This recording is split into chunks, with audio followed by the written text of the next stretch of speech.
Good afternoon student. आदर्श की online क्लासों में आप सभी का पुनः हार्दिक अभिनंदन। आज हम नया टॉपिक लेकर आए हैं आपके सिलेबस के अकॉर्डिंग।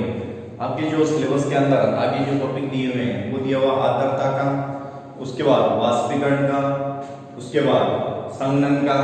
तो आज हम पहला जो टॉपिक है आर्द्रता उस पर बात करते हैं। अब वीडियो को शुरू से लेकर अंत तक जरूर देखिए। देन उसके बाद जो वाष्पीकरण का पोर्शन है वो भी आज के वीडियो में हम बात करने की कोशिश करेंगे। तो आप लोग वीडियो को शुरू से लेकर अंत तक जरूर देखिए। और सबसे पहले आप नए टॉपिक की हेडिंग डाल लीजिए, आर्द्रता। क्या होती है आर्द्रता?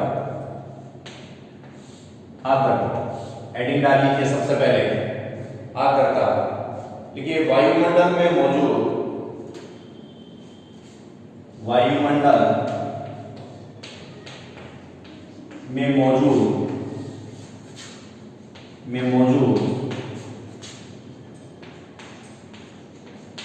जलवाष्प की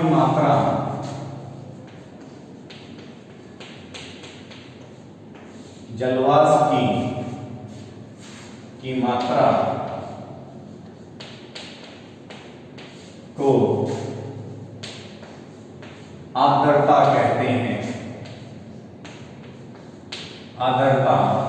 कहते हैं। सबसे पहले आप लोग डेफिनेशन को नोट करेंगे। आर्द्रता क्या होती है? कि वायुमंडल में मौजूद जलवाष्प की मात्रा को क्या कहते हैं? आर्द्रता कहते हैं। आप लोग देखते हो काफी बार आपका जो फेस है वो चिपचिपा सा महसूस होता है आपको, तो क्या होती है उस टाइम वायु के अंदर ह्यूमिडिटी रहती है, आर्द्रता रहती है। तो वायुमंडल में मौजूद जलवाष्प की मात्रा को हम क्या बोलते हैं बच्चों? आर्द्रता कहते हैं। तो डेफिनेशन को नोट कीजिए।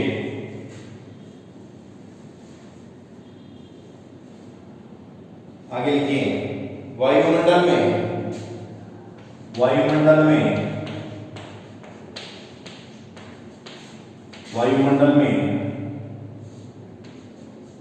औसत रूप से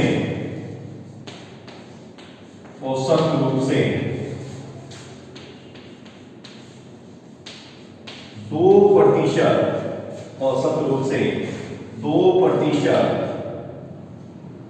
आर्द्रता होती है।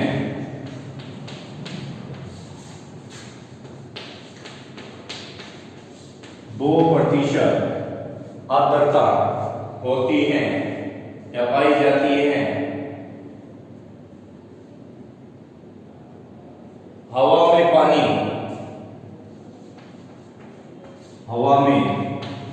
पानी वाष्प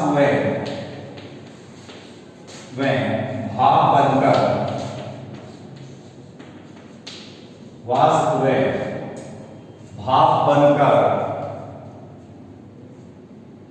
या भाप के रूप में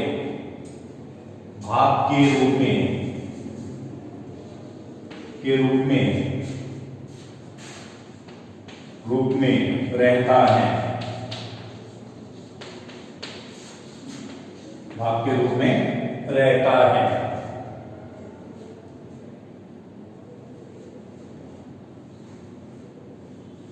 पहले इतनी चीज तो समझ लीजिए। हमने सबसे पहले बात की कि वायुमंडल में मौजूद जो जलवाष्प की मात्रा है वो क्या कहलाती है बच्चों? आर्द्रता कहलाती है। क्या कहलाती है? आर्द्रता। और वायुमंडल में औसत रूप से अगर बात करें तो कितने प्रतिशत आर्द्रता है? 2% आर्द्रता पाई जाती है।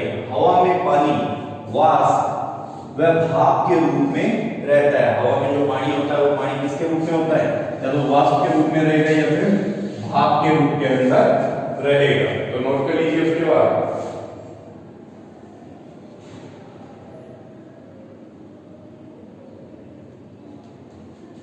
आगे लिखिए, प्रत्येक पदार्थ की तरह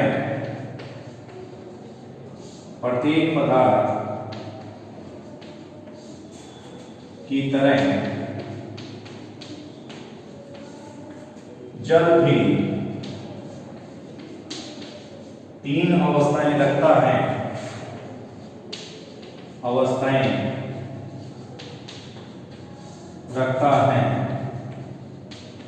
तीन अवस्थाएं कौन सी होती हैं?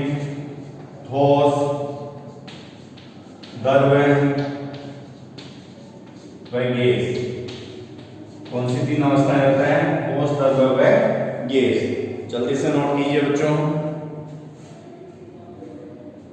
ठोस, द्रव्य व गैस। नोट कर लीजिए सबसे पहले, फिर आगे बात कर लेते हैं।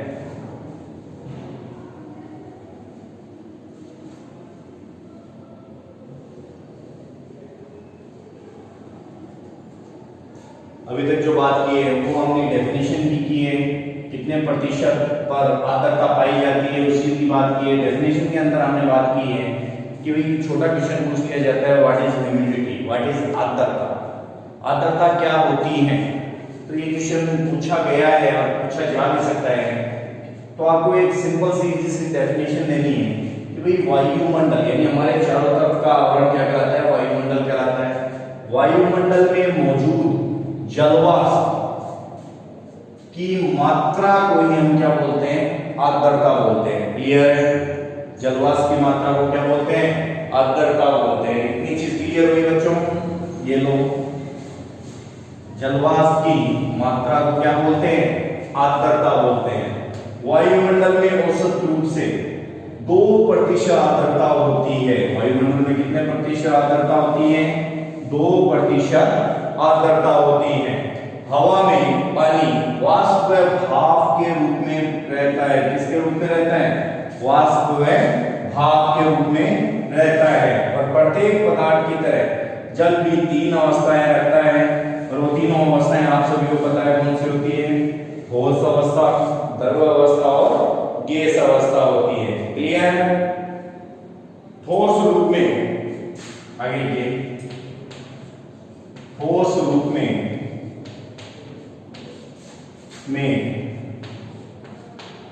इसे बर्फ, ठोस रूप में इसे बर्फ, ठोस रूप में पानी क्या हो जाता है बच्चों? बर्फ बन जाती है। क्लियर? तरल अवस्था में जल, तरल अवस्था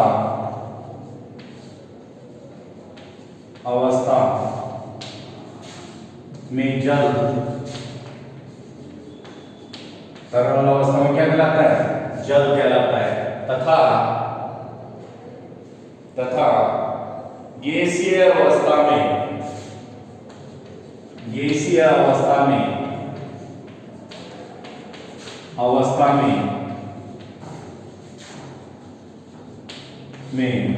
जलवाष्प कहा जाता है। गैसीय अवस्था में क्या कहा जाता है? जलवाष्प कहा जाता है।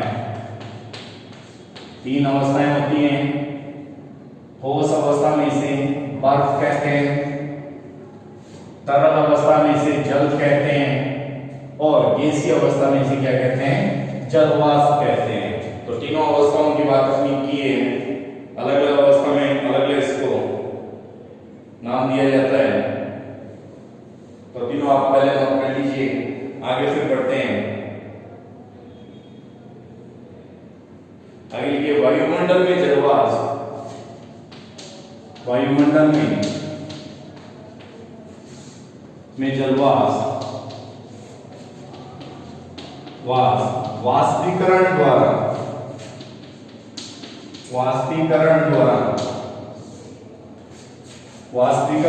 आता है। किसके द्वारा आता है बच्चों? वाष्पीकरण द्वारा आता है। अनुकूल परिस्थिति होने पर,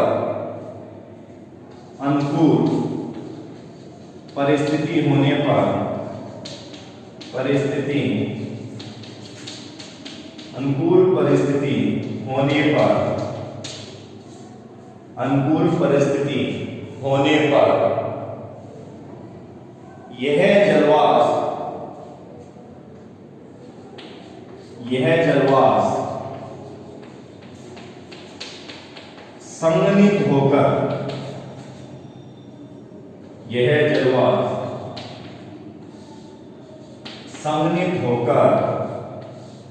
यह जलवाष्प संघनित होकर वर्षा, ओले, बर्फ, वर्षा, ओले, बर्फ, वर्षा, ओले, बर्फ आदि के रूप में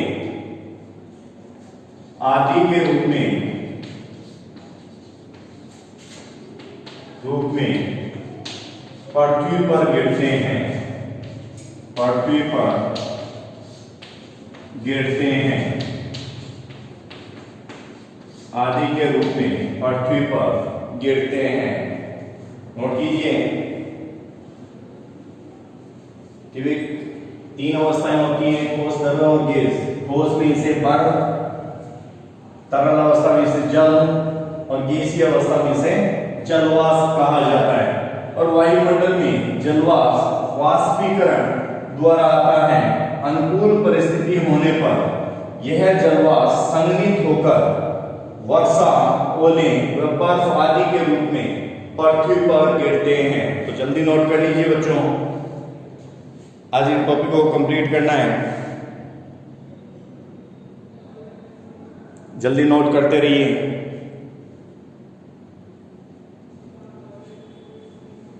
हो गया? इतनी चीज क्लियर है बच्चों? क्लियर है इतनी चीज?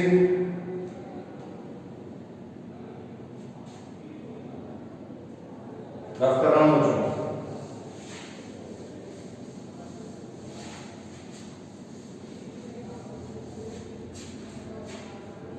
पृथ्वी पर गिरते हैं, पृथ्वी पर गिरा हुआ जल पृथ्वी पर गिरा हुआ जल पृथ्वी पर गिरा हुआ जल वापस कहां पहुंच जाता है? वापस महासागरों, वापस महासागरों में पहुंच जाता है। वापस महासागरों में पहुंच जाता है। वापस जल कहां पहुंच जाता है? महासागरों के अंदर पहुंच जाता है। या सीधा वायुमंडल में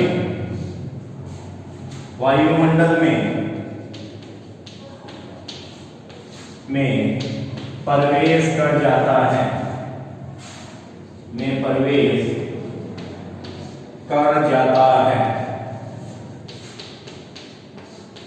या तो वो महासागर के अंदर पहुंच जाता है या फिर वायुमंडल के अंदर प्रवेश कर जाता है। तथा कुछ जल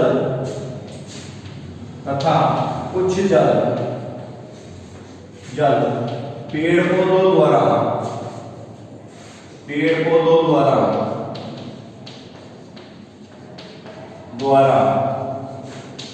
अवशोषित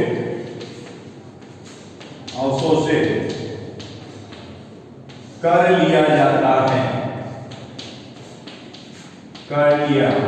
जाता है।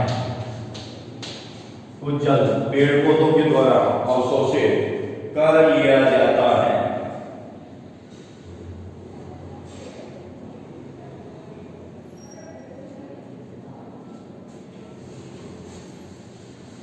तथा बाद में, आगे लिखिए बच्चों, तथा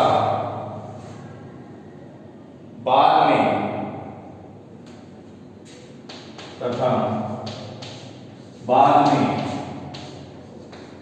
वाष्पोत्सर्जन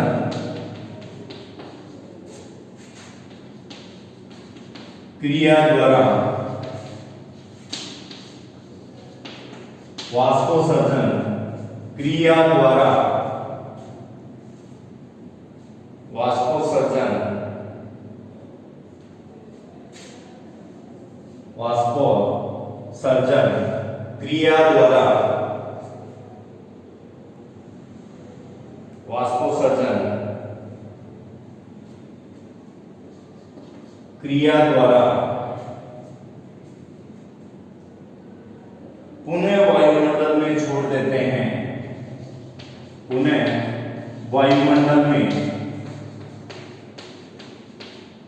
वायुमंडल में छोड़ देते हैं। वापस कहां चला जाता है? वायुमंडल के अंदर ही चला जाता है। क्लियर? अतः महासागरों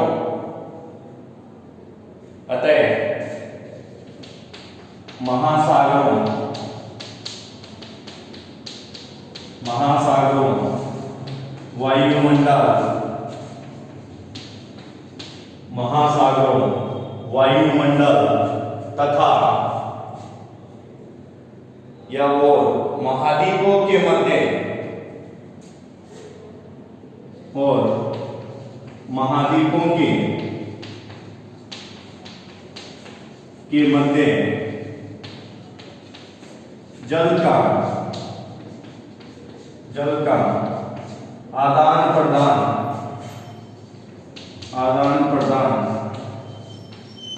होता है। जल का आदान प्रदान होता है।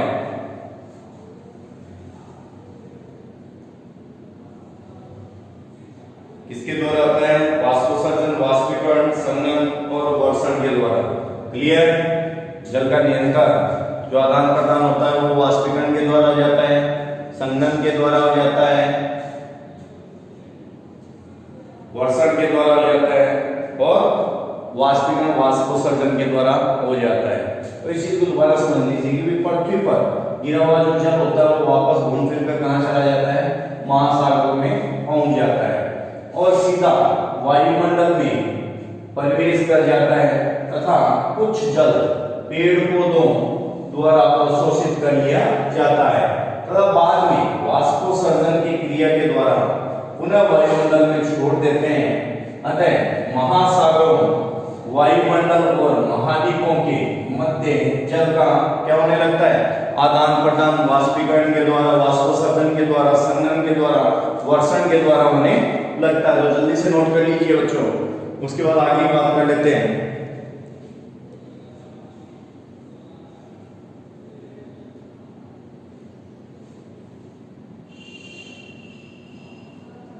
हो गया?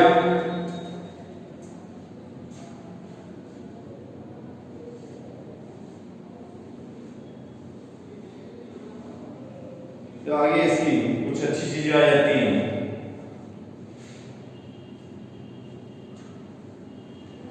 इसके टाइप्स आ जाते हैं। ये चीज आई थिंक क्लियर होगी। आगे बात कर लेते हैं। कुछ आर्द्रता के प्रकार हैं, उनकी डेफिनेशनों के बारे में बात कर लेते हैं कि भी कौन सी।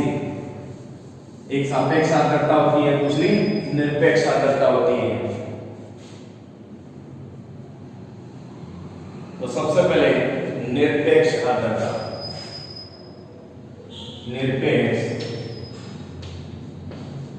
निरपेक्ष आर्द्रता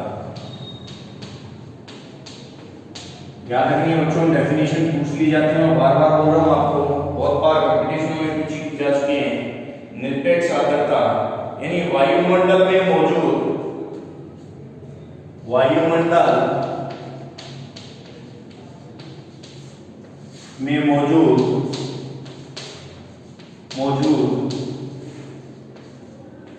जलवाष्प की,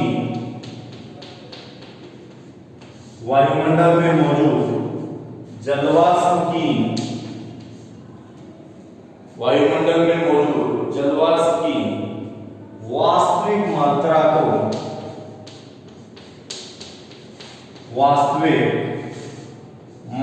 को निरपेक्ष आर्द्रता कहते हैं।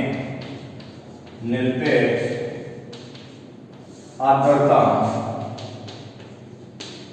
कहते हैं। निरपेक्ष आर्द्रता कहते हैं। अगेन समझ लीजिए, वायुमंडल में मौजूद जलवाष्प की जो वास्तविक मात्रा होती है उसको ही हम क्या बोलते हैं? निरपेक्ष आर्द्रता कहते हैं। क्लियर? एक और या फिर बोल सकते हैं वायु के निश्चित आयतन में या वायु के के निश्चित वायु के निश्चित आयतन में, वायु के निश्चित आयतन में उपस्थित कुल जलवाष्प की, उपस्थित कुल जलवाष्प की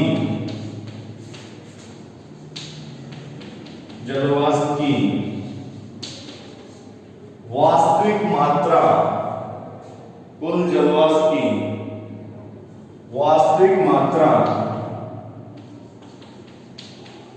वास्तविक मात्रा को निरपेक्ष आर्द्रता, निरपेक्ष आर्द्रता कहते हैं। देखो डेफिनेशन जरूर याद रखो कि क्वेश्चन इसी चीज का बनता है, ये चीज ध्यान रखना बच्चों।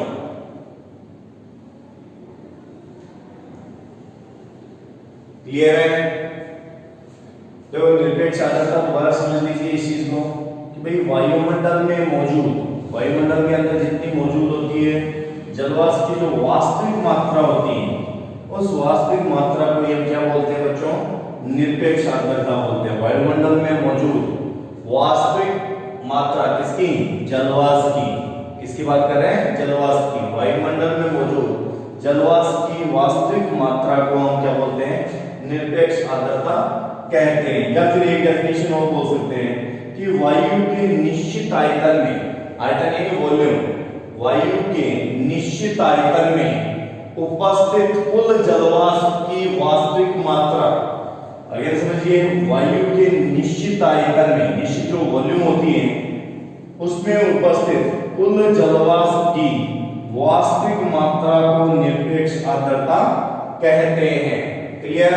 दोबारा समझ लीजिए, वायुमंडल में मौजूद जलवाष्प की वास्तविक मात्रा को निरपेक्ष आर्द्रता कहते हैं। या फिर एक डेफिनेशन और दे सकते हैं कि वायु के निश्चित आयतन में उपस्थित कुल जलवाष्प की वास्तविक मात्रा को निरपेक्ष आर्द्रता कहते हैं। जल्दी से नोट कर लीजिए बच्चों, उसके बाद आगे की बात करते हैं।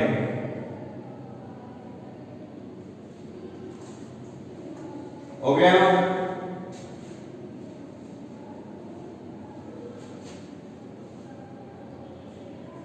नीचे वाला वर्क कर रहा हूं बच्चों में।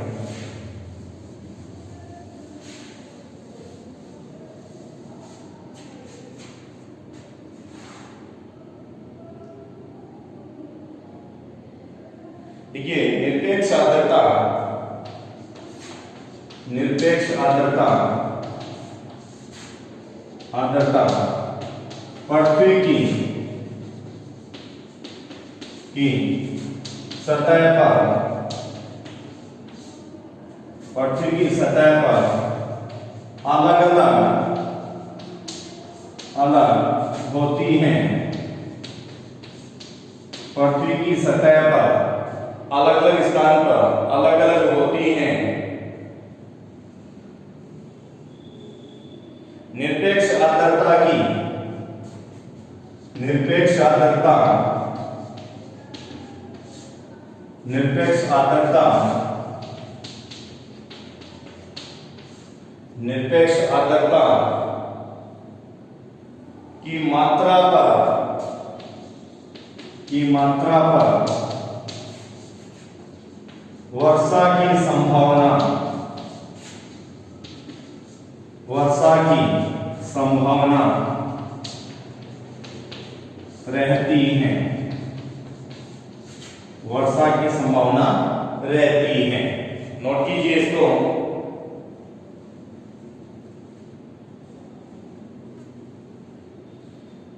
वर्षा की संभावना रहती है। आगे एक और लिख लीजिए, निरपेक्ष आर्द्रता को, निरपेक्ष आर्द्रता को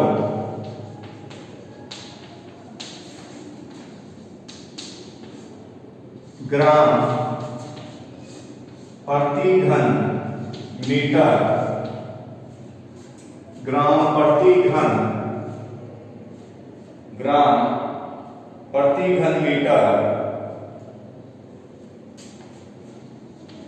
मीटर में व्यक्त करते हैं।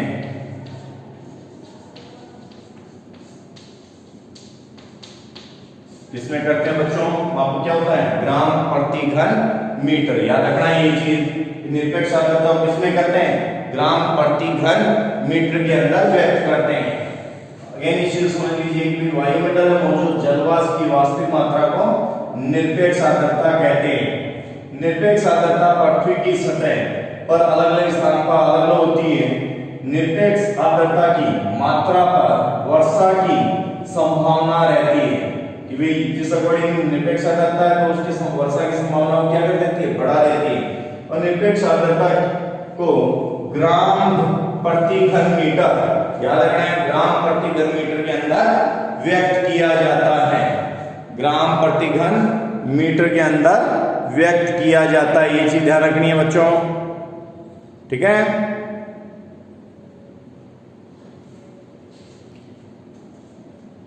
आगे फिर बात कर लेते हैं सापेक्ष आर्द्रता की।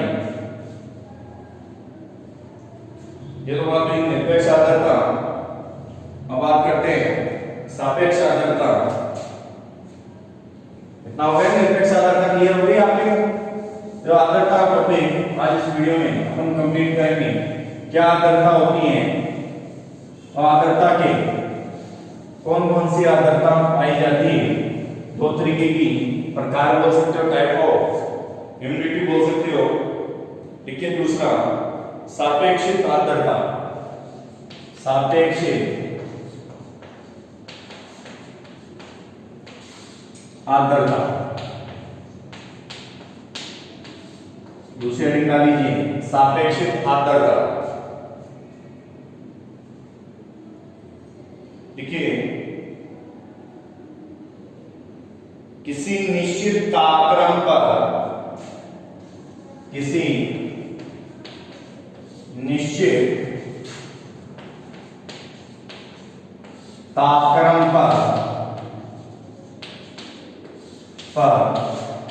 वायु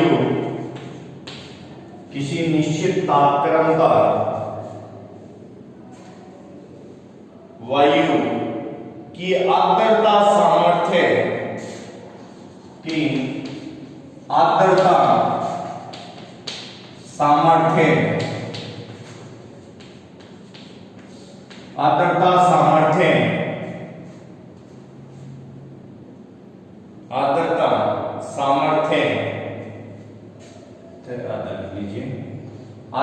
सामर्थ्य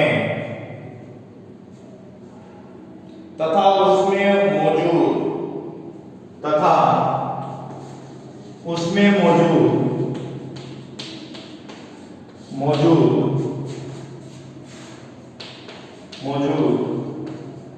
वास्तविक आर्द्रता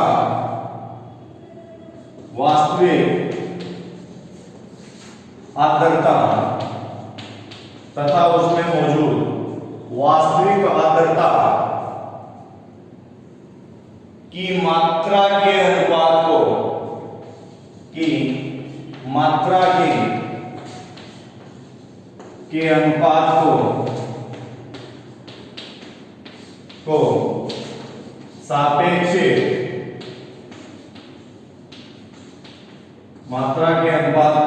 सापेक्षिक आर्द्रता कहते हैं। मात्रा के अनुपात को सापेक्षिक आर्द्रता कहते हैं। इसे प्रतिशत में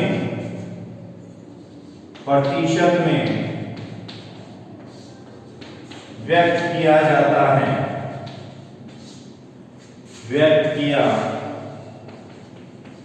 जाता है। इसमें व्यक्त करते हैं, प्रतिशत के अंदर व्यक्त करते हैं। सापेक्षिक आर्द्रता सापेक्षिक आर्द्रता बराबर निरपेक्ष आर्द्रता गुणा 100 बटे आर्द्रता सामर्थ्य। आर्द्रता सामर्थ्य, आर्द्रता सामर्थ्य, ये फॉर्मूला याद रखना है बच्चों आपको।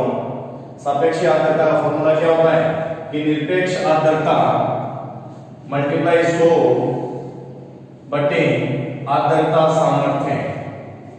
क्लियर? दोबारा इसे जो समझ लीजिए, सापेक्षिक आर्द्रता क्या होती है कि किसी निश्चित तापक्रम पर, कोई भी निश्चित तापक्रम पर वायु की आर्द्रता सामर्थ्य, किसी निश्चित तापमान पर वायु की आर्द्रता सामर्थ्य तथा उसमें मौजूद वास्तविक आर्द्रता, उसका आर्द्रता सामर्थ्य और उसमें मौजूद वास्तविक आर्द्रता की मात्रा के अनुपात को ही सापेक्षिक आर्द्रता कहते हैं।